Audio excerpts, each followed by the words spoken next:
Siamo con Said Caibi, consigliere comunale, che ha parlato della cultura come di un problema non solo trevigiano, ma addirittura veneto. Insomma, lei denuncia un deficit in qualche maniera nel culturale, proprio sulla cultura, facendo ovviamente un gioco di parole.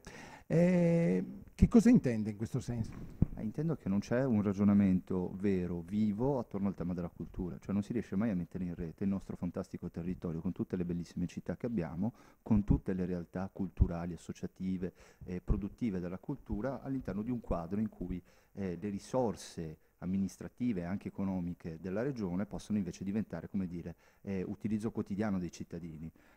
Facevo l'esempio della differenza tra il comune di Milano e la regione Veneto.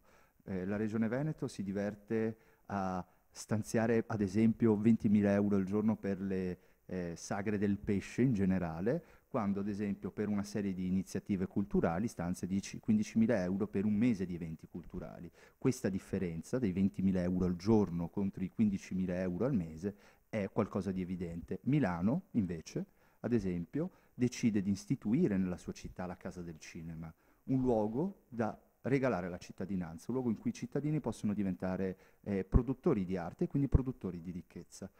Qui purtroppo deleghiamo spesso al singolo privato, alla fondazione di fare l'evento. L'evento non crea la continuità. Lei ha parlato anche di un film finanziato dalla regione. È alla luce dell'opinione pubblica quello che è successo. Pensando di fare una cosa bella, alla fine abbiamo fallito. Anziché finanziare, stanziare un progetto che fosse dei giovani del Veneto, dei giovani che vivono questo territorio, che meglio di tutti lo conoscono, invece avevano deciso di stanziare tantissimi soldi e vedremo anche cosa ci diranno le indagini, con quali modi, come è stata gestita questa operazione, che poi alla fine ha portato a un film flop.